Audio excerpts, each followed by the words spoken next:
औज़ुबिल्लाहिमिनश्शैतानिर्रजीम बिस्मिल्लाहिर्रहमानिर्रहीम। आप देख रहे हैं सी साइंस ट्यूट्स का चैनल और मेरा नाम है जी वकास। उम्मीद करता हूँ कि आप सब लोग खैरियत से होंगे। वीडियो बिल्कुल लेट बना रहा हूँ। मैंने आपको शॉर्ट के अंदर एक छोटी सी वीडियो थी 1-2 मिनट की, बताया था तबीयत ठीक नहीं है, अभी भी प्रॉपरली ठीक नहीं है, लेकिन मैंने कहा यार नहीं, आप लोगों से वादा किया था कि इंशाल्लाह 1-2 दिन के अंदर आपकी लेक्चर आपको कंटिन्यूसली प्रोवाइड किए जाएंगे। तो इसलिए आज आपके सामने हाज़िर हुए हैं। तो जहाँ से हमने छोड़ा था वहीं से शुरू करते हैं। और हमारा लास्ट टॉपिक था कीवर्ड, ठीक है, सॉरी आइडेंटिफायर। कीवर्ड अभी आज आपसे पढ़ाना है आपको। आइडेंटिफायर तक हमने पढ़ा था और आज हमारा जो टॉपिक है वो बेसिकली है जी कीवर्ड क्या होते हैं जी। ठीक है जी, देखें कीवर्ड्स जो होते हैं इन हर प्रोग्रामिंग लैंग्वेज की अगर हम बात करें, उनके सर्टेन बने बनाए पहले से फंक्शंस होते हैं, ठीक है, और उनका इस्तेमाल करने का तरीक़ाकार, किस मकसद के लिए यूज़ किए जाते हैं, ये सारी चीज़ें पहले से डेवलपर ऑफ द लैंग्वेज ने बयान की हुई होती हैं। हमें सिर्फ उन फंक्शंस को या उन वर्ड्स को यूज़ करना होता है और हम उसको चेंज भी नहीं कर सकते, ठीक है, उनको हम चेंज नहीं कर सकते। मतलब हम खुद जो यूज़र हैं या प्रोग्रामर कोई भी है जो कि उस प्रोग्रामिंग लैंग्वेज को उसने बनाया तो नहीं है ना, डेवलपमेंट तो उसने नहीं की, तो वो तो प्रोग्राम खुद बना रहा है, उसको लैंग्वेज के कुछ सर्टेन फॉलोज कर रहा है रूल्स को, तो आप उन कीवर्ड्स को चेंज नहीं कर सकते। तो कीवर्ड्स ऐसे अल्फाज होते हैं प्रोग्रामिंग सी लैंग्वेज के अंदर जिनका मकसद और मतलब पहले से बयान किया गया होता है और ये डेवलपर ऑफ द लैंग्वेज ने इसका मकसद बताया हुआ होता है। कीवर्ड्स जो होते हैं ये बेसिकली सी लैंग्वेज के अंदर 32 होती हैं तादाद इनकी, 32 होते हैं जी। 32 कीवर्ड्स सी लैंग्वेज में मौजूद हैं। तो बहुत से प्रोग्रामर्स का ये कहना है कि जी सी लैंग्वेज के अंदर कीवर्ड्स की तादाद कम होने के बावजूद भी ये एक पावरफुल लैंग्वेज मानी जाती है। अब मिसाल के तौर पे कौन से कीवर्ड्स हैं मैं आपके सामने लिख देता हूँ। इंट हो गया, फ्लोट हो गया, वाइल हो गया, ठीक है जी, और क्या नाम है, फॉर हो गया, इसी तरह आप कह सकते हैं प्रिंट हो गया, प्रिंट एफ हो गया, ठीक है, और भी बहुत से ऐसे आपके कीवर्ड्स हैं, ऑटो हो गया, ठीक है, वाइड हो गया, बहुत से और आपको मिल जाते हैं। मैं सिर्फ आपको बता रहा हूँ कि ये जो होते हैं ये वर्ड्स, इनको कीवर्ड्स कहते हैं। इनको आप आइडेंटिफायर के नाम के तौर पे यूज़ नहीं कर सकते, क्योंकि आइडेंटिफायर हमने पिछले लेक्चर में पढ़ा था। Identifier is a name given to the variable, constant, function और लेबल इन द प्रोग्राम। तो ये तो कीवर्ड्स हैं। तो हमने रूल्स पढ़े थे आइडेंटिफायर के कि keywords can not be use in identifier name. तो ये कीवर्ड्स जो होते हैं इनको आप नाम के तौर पे यूज नहीं कर सकते, ठीक है जी। तो कीवर्ड्स जो होते हैं ये 32 होते हैं तादाद में, और ये आपको ज़्यादातर ये जो सवाल है शॉर्ट क्वेश्चन में पूछा जाता है सी लैंग्वेज के अंदर कि जी व्हाट आर कीवर्ड्स, या कीवर्ड्स क्या होते हैं, या ऑब्जेक्टिव में अगर आ जाए तो पूछा जा सकता है सी लैंग्वेज के अंदर कीवर्ड्स कितने होते हैं, तादाद उनकी पूछी जाती है, तो 32 होते हैं। तो इतना सही ये इसके टॉपिक था, इतना कोई लेंथी टॉपिक ये नहीं था। नेक्स्ट हम बात करते हैं जी what are the rules for naming variables, ठीक है। या ऐसा कर लेते हैं, चलें आपको अभी रूल्स बाद में बताता हूँ, पहले आपको वेरिएबल के बारे में, क्योंकि हम जो रूल्स अभी पढ़ने जा रहे हैं वो वेरिएबल से रिलेटेड होने हैं। तो आपको वेरिएबल का ही नहीं पता होगा तो रूल्स कैसे आप समझ सकेंगे। तो सबसे पहले चलें वेरिएबल क्या है, व्हाट इज वेरिएबल। वेरिएबल क्या है? वेरिएबल बेसिकली आप जब सी लैंग्वेज के अंदर प्रोग्राम लिखते हैं तो हर प्रोग्राम के अंदर आप वेरिएबल का इस्तेमाल करते हैं। वेरिएबल एक नाम है मेमोरी के अंदर किसी लोकेशन का, किसी ख़ास सेल का एक नाम है जिस जगह आपने कोई कंप्यूटेशनल रिजल्ट या कोई इनपुट वैल्यू स्टोर करानी होती है टेम्परेरी। मैंने आपको आखिर में कहा है टेम्परेरी। जी हाँ, ये इसलिए कहा है और इस पे मैं दोबारा क्यों आपको ध्यान दिलाने जा रहा हूँ, because variables are created in RAM. बहुत से स्टूडेंट इसको समझते हैं कि हार्ड डिस्क में होते, नहीं। वेरिएबल्स जो होते हैं जब इनको क्रिएट किया जाता है तो variables are created in RAM, and RAM आपको पता है कि ये टेम्परेरी मेमोरी है, इसलिए वेरिएबल्स भी जो हैं उनके अंदर डाटा जो रखा जाता है वो टेम्परेरी होता है। ठीक है जी। वेरिएबल, क्योंकि मैंने आपको बताया कि हम वेरिएबल के टॉपिक में भी पढ़ रहे हैं, तो आइडेंटिफायर के अंदर हमने ये पढ़ा था, identifier is a name given to the variable constant function. कोई भी फंक्शन, कोई भी कांस्टेंट, कोई भी वेरिएबल का नाम आइडेंटिफायर कहलाया जाता है।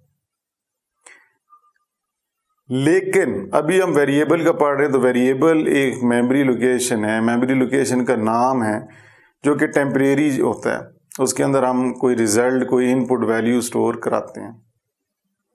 वेरिएबल की वैल्यू, एक बड़ी अहम बात आपके साथ मैं शेयर करने जा रहा हूं। वेरिएबल की जो वैल्यू होती है ना, ये जब आप प्रोग्राम रन करते हैं सी लैंग्वेज का, तो उसकी वैल्यू चेंज कर सकते हैं। आप उसका नाम या उसकी डाटा टाइप चेंज नहीं कर सकते। दोबारा मैं इस बात को रिपीट कर रहा हूं कि वेरिएबल आपने अगर किसी प्रोग्राम में यूज किया हुआ है और आप प्रोग्राम रन करते हैं, ड्यूरिंग एग्जीक्यूशन ऑफ प्रोग्राम आप वेरिएबल की वैल्यू चेंज कर सकते हैं, जबकि आप वेरिएबल का नाम या डाटा टाइप तब्दील नहीं कर सकते। ठीक है जी। अब मिसाल देता हूं मैं आपको समझाने के लिए कि मैं रेड से एक ये बॉक्स बना रहा हूं। ठीक है जी। ये जो रेड से बॉक्स है ये आपको जाहिर कर रहा है कि ये मेमोरी है।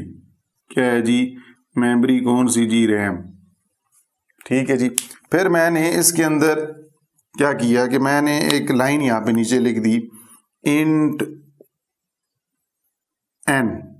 एक मैंने यहाँ पे ये लाइन लिख दी जी, स्टेटमेंट इंट एन। अब ये क्या आगे पढ़ेंगे नेक्स्ट लेक्चर के अंदर कि वेरिएबल डिक्लेरेशन क्या होती है, वेरिएबल इनिशियलाइजेशन क्या होती है, ये बताऊंगा। अभी ये डिक्लेरेशन है, ये डाटा टाइप तो मैंने आपको शायद बताई थी, लेकिन फिर भी आगे पढ़ेंगे। इंटीजर होल नंबर्स को स्टोर करने के लिए होती है। एन वेरिएबल का नाम है। ठीक है। अब मैंने जब ये लाइन लिखी तो होगा क्या कि मेमोरी के अंदर कोई भी रेंडमली एक सेल दे दिया जाएगा और उसको नाम एन दे दिया।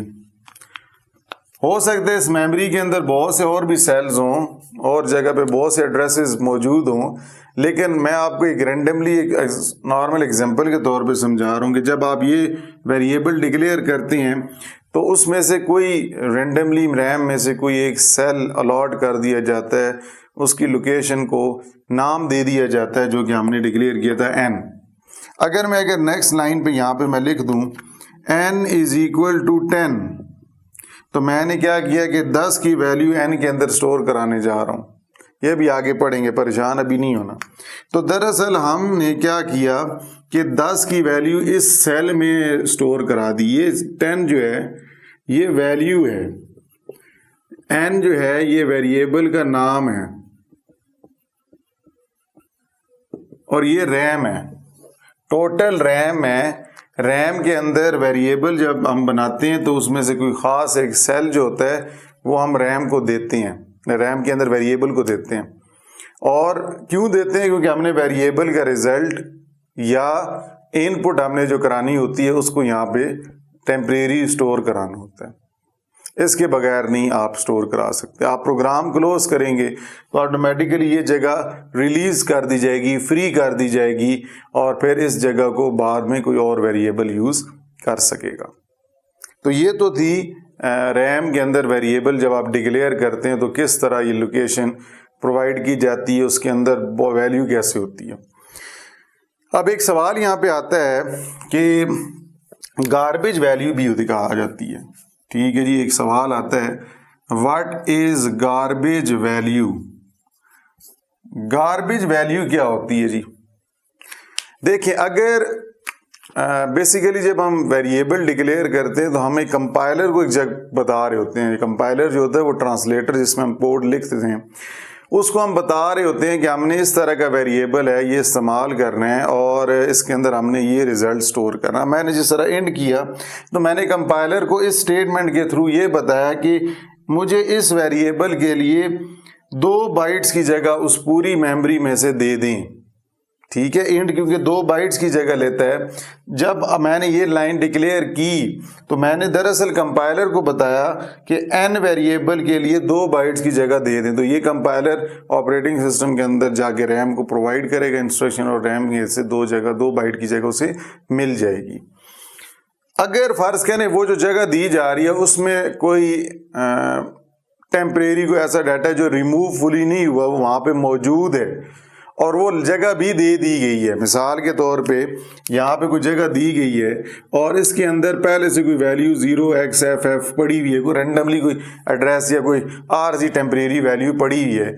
अब क्या करें, अब हमने n की वैल्यू 10 इसके अंदर तो स्टोर नहीं करा सकते क्योंकि जो जगह दी गई है उस जगह में तो पहले से कोई वैल्यू मौजूद है जो कि हमारे इस्तेमाल के काबिल नहीं है, तो ये तो हमारे लिए प्रॉब्लम होगी।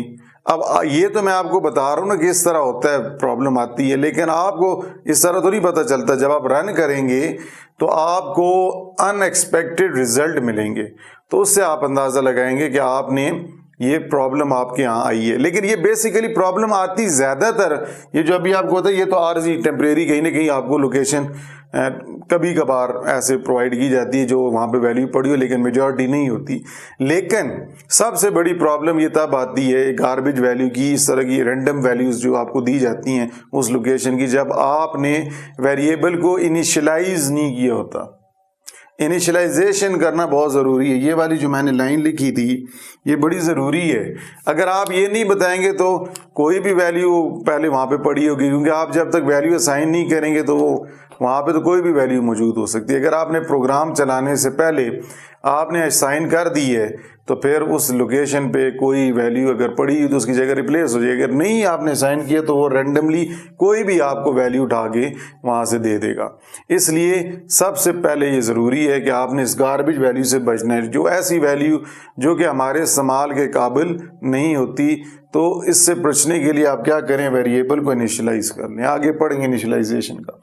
तो वेरिएबल क्या होता है, ये एक मेमोरी लोकेशन के अंदर किसी सेल का एक ख़ास नाम होता है। लोकेशन एक होती है जो हम देते हैं जिसके अंदर हम कोई इनपुट वैल्यू देते हैं या कोई रिज़ल्ट हमने स्टोर कराना हो तो उसके लिए हम टेम्परेरी वो जगह वहाँ से हासिल करते हैं यूजिंग वेरिएबल। तो वेरिएबल्स का बड़े अहम किरदार आपके आने वाले प्रोग्राम्स के अंदर होगा, क्योंकि वेरिएबल्स के बगैर कोई आप प्रोग्राम रन नहीं कर पाएंगे।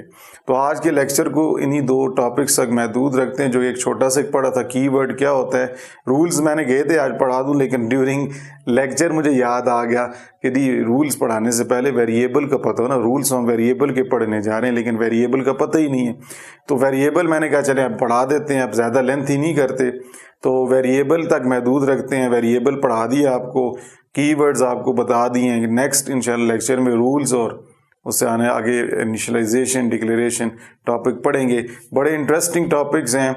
कोशिश मेरी पूरी है कि आपको आसान अल्फाज में आसान तरीके से समझाया जाए। बेसिक कोर्स है ना, एडवांस तो नहीं है।